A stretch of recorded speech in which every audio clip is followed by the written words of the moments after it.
ఉత్సాహపరిచేయుడి, సంతోషంతో యెహోవాను సేవించుడి. ఉత్సాహగానం చేయుచు ఆయన సన్నిధికి రండి. యెహోవాయే దేవుని తెలుసుకోండి. ఆయనే మనల్ని చూపించెను.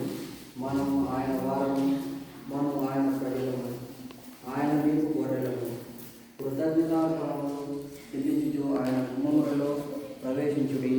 కీర్తనలు పాడుచు ఆయన ఆవరణములలో ప్రవేశించుడి. ఆయనను స్తుతించుడి, ఆయన నామమును ఘనపరచుడి. యెహోవా దయాళుడు, ఆయన కృప నిత్యముండును, ఆయన సత్యము తరతరములుండును. దేవుడు ఆయన మనలను పుట్టించెను, మనము ఆయన వారము, మనము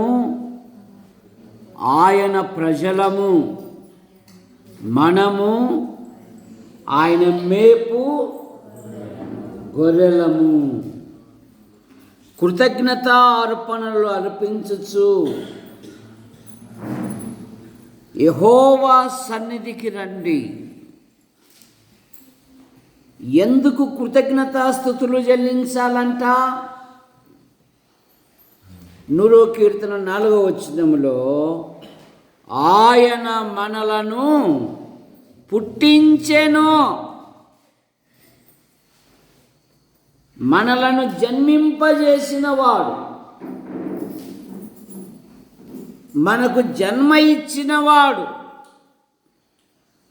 ఆదికాండం 1వ అధ్యాయములో మన చొప్పున, మన పోలిక చొప్పున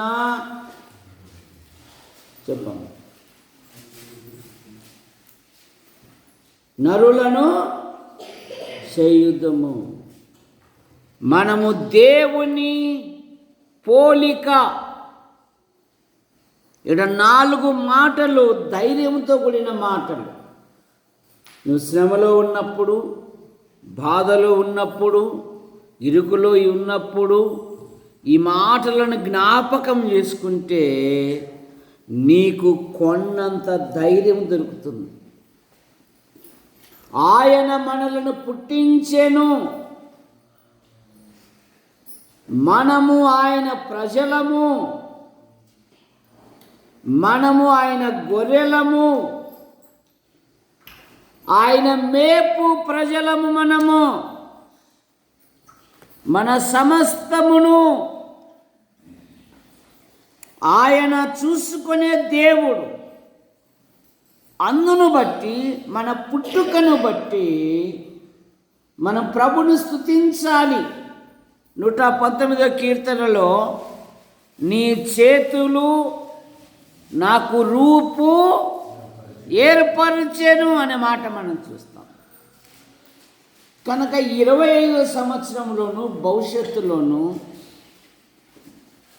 లోకములో భయోత్పాదమైన సంఘటనలు జరుగుతాయని యేసు ప్రభు వారే చెప్పారు.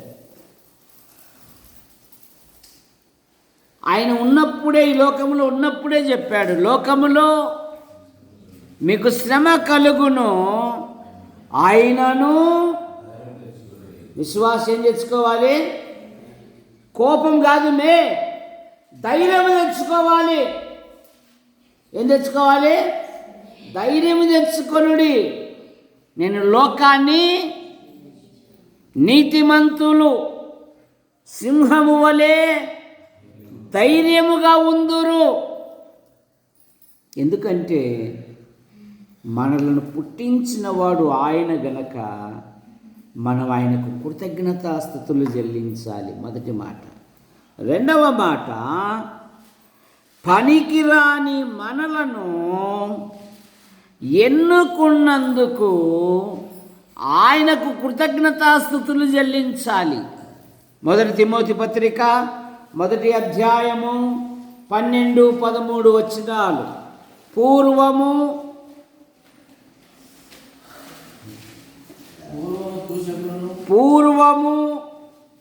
దూషకుడను, హింసకుడను, హానికరుడను. పూర్వము అంటే యేసుక్రీస్తు అంగీకరించక మునుపు, యేసుక్రీస్తును సురక్షకునిగా అంగీకరించక మునుపు, పూర్వము నా భవిష్యత్తు, నేను దూషకుడను, హింసకుడను, హానికరుడను, తన పరిచర్యకు నియమించి నమ్మకమైన వానిగా ఎంచినందుకు నన్ను బలపరచిన మన ప్రభువైన యేసుక్రీస్తుకు నేను కృతజ్ఞుడనై ఉన్నాను. తెలియక అవిశ్వాసం వలన చేసితిని గనుక కనికరింపబడ్డాను. ఆయన మనల్ని కనికరించి మనల్ని ఏర్పాటు చేసుకున్నాడు. దేవుని కనికరం, దేవుని కనికరం లేకపోతే ఎప్పుడూ మట్టిలో కలిసిపోయే వాళ్ళం మనం. ఆయన కనికర సంపన్నుడు. అందుకే విలాప వాక్యాల్లో శ్రేష్టమైన మాట ఉంది, నువ్వు ఎంతైనా నమ్మదగిన వాడవయ్యా. పూర్వము నేను దూషకుడను, హింసకుడను, హానికరుడను. గలతీ పత్రికలు ఏమంటాడంటే, నేను పుట్టక మునిపే తల్లి గర్భములోనే నన్ను ప్రత్యేకించుకున్నాడు అంటాడు. ఏమంటాడు? నన్ను ప్రత్యేకించుకున్నాడు. అందుకనే నా ప్రభువైన యేసుక్రీస్తుకు నేను కృతజ్ఞుడను. ఎంతమంది కృతజ్ఞత కలిగి ఉన్నారు? 2వ తిమోతి పత్రికలు ఏముందంటే, కృతజ్ఞత లేనివారు అనే మాట మనం చూస్తాం. చాలామంది కృతజ్ఞత లేకుండా జీవిస్తూ ఉన్నారు. కృతజ్ఞత కలిగి ఉండాలి. అందుకే దావీదు, నా ప్రాణమా యెహోవాను సన్నుతించుము, నా అంతరంగమున సమస్తమా ఆయన పరిశుద్ధ నామమును సన్నుతించుము, నా ప్రాణమా యెహోవాను సన్నుతించుము, ఆయన చేసిన ఉపకారములలో దేనిని కానీ ఈ దినాలలో చాలామంది కాస్త కూడు అంటే సంగటి, కాస్త గూడు అంటే చెప్పు చేతు, పిచ్చుకల గూడు కాదమ్మా, ఇల్లు. కాస్త గుడ్డ దొరికాల కల్లే దేవుని మర్చిపోతున్నారు. ఎవరు మర్చిపోతున్నారు? దేవుని మర్చిపోతున్నారు. హోషేయ గ్రంథం 13వ అధ్యాయము 6వ వచనం, తరువాత వారికి మేత దొరకగా వారు తిని తృప్తి పొంది గర్వించి నన్ను మరచి. గంటల కొద్దీ టీవీ కాడ గడుపుతాం, కానీ బుధవారం ఒక్క రాత్రి రామ్మను, శనివారం ఒక రాత్రి రామ్మను, వారంలో ఒక్క పగలు ఆదివారం.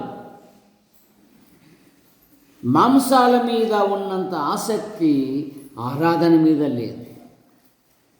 యాడ అమ్మడబోతాదో అని మధ్యరాత్రే పరిగెత్తుకుంటూ పోయి తెచ్చుకుంటాం కదా, ఎక్కడైపోతుందో అని. తినని మాంసమా, తినని ఆహారమా మనం? ఆరాధనకు ప్రాముఖ్యత. ప్రభును ఘనపరచాలి, ప్రభును మహిమపరచాలి. దేవుని యందు భయభక్తులు అనే మాట చూసారా? ఆదివారం హాలిడే జాలిడే కాదు, ప్రభు దినము, ప్రభును ఘనపరిచే దినం, ప్రభును మహిమపరిచే దినం, ప్రభునకు కృతజ్ఞతాస్తుతులు చెల్లించే దినం. మన స్తుతుల కొరకు ఆయన ఎదురు చూస్తూ ఉంటాడు. శాస్త్రి యాకోబు గారు, ఆయన ఆజానుభావుడు. బండలు లారీలో నుండి దించడంలో ఆయనంత ఎక్స్పర్ట్ ఎవరు లేరు. కానీ రక్షింపబడినాక ఆయన ప్రతి కూడికకు వచ్చేవాడు. చూసారా? దేవుని పనిలో, దేవుని మందిరములో అది ఏ పని అయినా కూడా ఆయన బహుగా ప్రయాసపడేవాడు, బహుగా శ్రమపడేవాడు. ఆయన వాక్యం నోరు తెరిస్తే చాలు వందల రెఫరెన్సులు చెప్పేస్తారు. సరే, పారాగాని చెప్పులు వేసుకుని టప్పా టప్పా టప్పా అని వచ్చేవాడు. నిజ ఆరాధకుడు ప్రతి కూడికకు నేను ఎప్పుడు కొట్టలే కదా విన్సెంట్, కొట్టాననుకో తడి తడి ఏర్పడుతుంది. ఒక దెబ్బే, రెండోది కూడా కాదు. ప్రేమిస్తా కానీ కొట్టాననుకో సూర్యుడి కింద పడతాడు. కనుక దేవుణ్ణి ఆరాధించుటకు, దేవుని సన్నిధికి ఎప్పుడైతే వస్తామో దేవుని మందిరములో దేవుని దీవెన దొరుకుతుందండి. సరే, కనుక ఎందుకు కృతజ్ఞతాస్తుతులు చెల్లించాలంటే ఆయన మనలను ఏర్పరచుకొనినందుకు.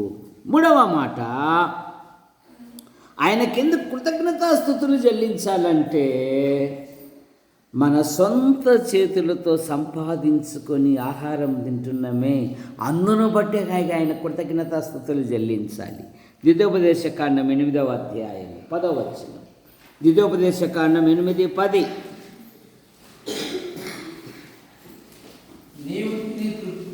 నీవు తిని తృప్తి పొంది నీ దేవుడైన యెహోవా మంచి దేశమును బట్టి ఆయనకు కృతజ్ఞతాస్తుతులు చెల్లించాలి. నీకిచ్చిన జీవనోపాధిని బట్టి, ఉద్యోగాన్ని బట్టి, ప్రయాసాన్ని బట్టి. అందుకే చెప్తూ ఉంటా కదా, జేబులో 4 పైసలు ఉండంగానే, ఒంటిలో ఆరోగ్యం ఉండంగానే, ఇంటిలో గుప్పెడు బియ్యం ఉండంగానే ప్రభు పనికి ఉపయోగించు. అద్భుతముగా దేవుడు ఆశీర్వదిస్తాడు. ఇచ్చుటలో ఏ చెడ్డ తలంపు ఆలోచనతో ఇవ్వకు, హృదయపూర్వకంగా. దేవునికి ఇచ్చుటలో చెడు ఆలోచన రాకూడదు. ఇచ్చి శోధించుడి అన్నాడు. ఎక్కడన్నాడు ఆ మాట బాబు? ఇచ్చి శోధించుడు అనే మాట ఎక్కడన్నాడు? నువ్వే చెప్పు బాబాయ్ అంటున్నాడు మా బాబు. సరే, మలాకి గ్రంథములో మనం ఇయ్యకుండానే శోధిస్తూ ఉన్నాం. అందుకని ఏమీ రావడంలే, మనం ఇయ్యకుండానే. ఆయనేమో ఇచ్చి శోధించు అన్నాడు. వెదజల్లి అభివృద్ధి పొందిన వారు కలరు, తగిన దానికంటే తక్కువ ఇచ్చి ఎక్కడికి వచ్చారంట? దరిద్రకు వచ్చిన వారు కలరు అంట, లేమికి వచ్చిన వారు కలరు. వెదజల్లి అభివృద్ధి ప్రభు పని కొరకు. ఇవాకు వాళ్ళు ఎవరు సమర్పించుకున్నారంట. కుటుంబానికి 5 కుర్చీలు తెమ్మన్నాను. దేవుని సేవకుని పట్ల గౌరవం ఉంటే ఒక కుర్చీని పట్టుకొని వచ్చినారా మీరు? మా సేవకుడు చెప్పాడు నేను తీసుకురావాలండి అని. ఒక కుర్చీన్న నేనేమో ముందు ఇచ్చిన, ఆడేమో బాలాజీ ప్రసాద్ గాడు అన్న వాన పడింది షాప్ ఎత్తేసినారు. ఒరే నీకేం చెప్పాను రా అని అంటే, అన్నా సారీ అన్న నేను ఎట్లయినా తెస్తాను. వాడికి ముందే ఫోన్పే చేసేసిన 5,000. ఒరే ఫస్ట్ తీసుకెళ్ళా, ప్రభు కొరకు పాటుపడదాం. మరి ఎంతమంది గౌరవంతో బయట సేవకుడు చెప్తే గడగడ వణుకుతారు. ఏం చేస్తాడు, ఎందుకంట, అద్దెకా, ఏది 5 కుర్చీలు తేమంటే అద్దెకా, ఎన్ని మాటల్లో చూడు. సేవకుడు చెప్పేళ్ళకల్లా ఇతర సంఘస్థులలో 5 బదులు 10 పట్టుకొని వస్తారు, 10 బదులు 20 పట్టుకొని వస్తారు.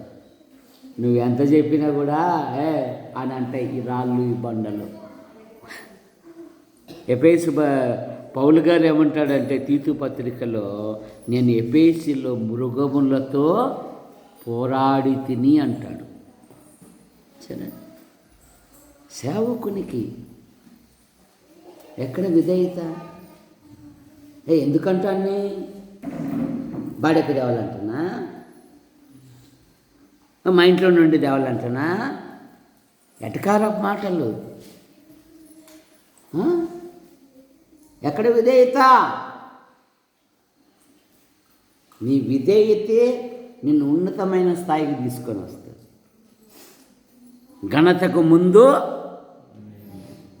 వినయముండును, నాశనానికి ముందు గర్వముండును. నా మాటలు కాదు, బైబిల్ మాటలు.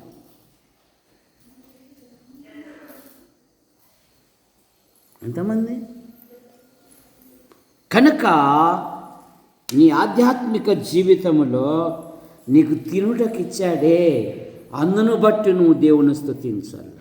మరొక మాట ఏంటంటే, నీ ప్రార్థనలకు జవాబిచ్చినందుకు ఆయన కృతజ్ఞతాస్తుతులు చెల్లించాలండి. నువ్వు చేసే ప్రతి ప్రార్థనకు ఆయన జవాబిచ్చాడు కదా. యేసుప్రభువే చూడండి, యోహాను సువార్త 11వ అధ్యాయం 41వ వచనము. యోహాను సువార్త 11వ అధ్యాయం 41వ వచనము. దేవా, నా మనవి వినినందుకు నీకు కృతజ్ఞతాస్తుతులు. యేసుప్రభువే చెప్తున్నాడండి, తండ్రి అయిన దేవునికి థ్యాంక్స్ చెప్తున్నాడు. నీ ప్రార్థనలకు జవాబు ఇవ్వలేదా దేవుడు? నీ సమస్యను పరిష్కరించలేదా దేవుడు? నీ ఇబ్బందులు ఆదుకోలేదా దేవుడు? నీ బలహీనతలలో సహాయం చేయలేదా దేవుడు? మరి ఎక్కడ కృతజ్ఞత?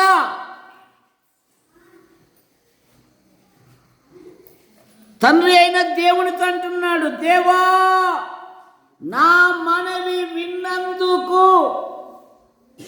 నీకు కృతజ్ఞతాస్తుతులు అయ్యాయి.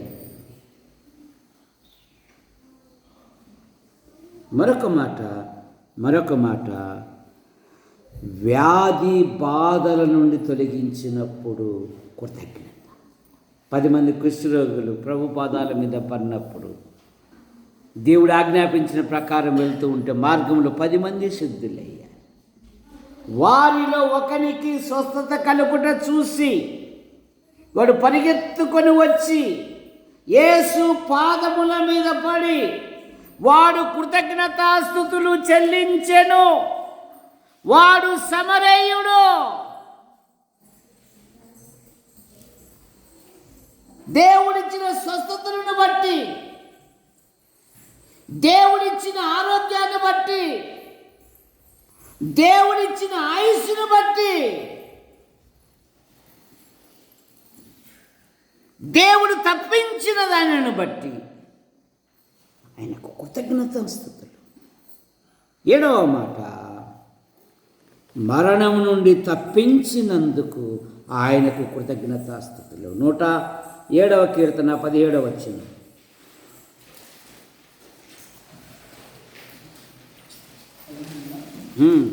బుద్ధిహీనులు తమ దుష్ట ప్రవర్తన చేత తమ దోషం చేతను బాధ తెచ్చుకుందురు. ఎవరంటే ఇల్లు? బుద్ధిహీనులు తమ దుష్ట ప్రవర్తన చేత, తమ దోషముల చేత ఏం తెచ్చుకుంటున్నారు? చదువు. భోజన పదార్థముల నుండి వారి ప్రాణములకు అసహ్యము, వారు అనంతాలను సమీపించుదురు. కష్టకాలమందు వారు యెహోవాకు మొరపెట్టిరి, వారి ఆపదలో నుండి తప్పించినందున వారు ఆయనకు కృతజ్ఞతాస్తుతులు చెల్లించరు. ఎందుకు కృతజ్ఞతాస్తుతులు చెల్లించాలంట? మనలను పుట్టించినందున. ఎందుకు కృతజ్ఞతాస్తుతులు చెల్లించాలంట? మనలను ఎన్నుకొనినందున. ఎందుకు కృతజ్ఞతాస్తుతులు చెల్లించాలంట? మనల్ని సజీవులుగా ఉంచినందుకు. ఎందుకు కృతజ్ఞతాస్తుతులు చెల్లించాలంట? సొంతంగా సంపాదించుకొనుటకు దేవుడు మార్గం కలుగజేసిన దానిని బట్టి. ఎందుకు కృతజ్ఞతాస్తుతులు చెల్లించాలంట? నీ ప్రార్థనలకు జవాబు ఇచ్చిన దానిని బట్టి. ఎందుకు దేవుని కృతజ్ఞతాస్తుతులు చెల్లించాలంట? వ్యాధి బాధల నుండి తొలగించినందుకు కృతజ్ఞతాస్తుతులు. ఎందుకు కృతజ్ఞతాస్తుతులు చెల్లించాలంటే ప్రమాదాల నుండి, పరిస్థితుల నుండి తప్పించినందుకు. అందుకు కృతజ్ఞతాస్తుతులు చెల్లించాలి. ప్రార్థన చేసుకుందాం.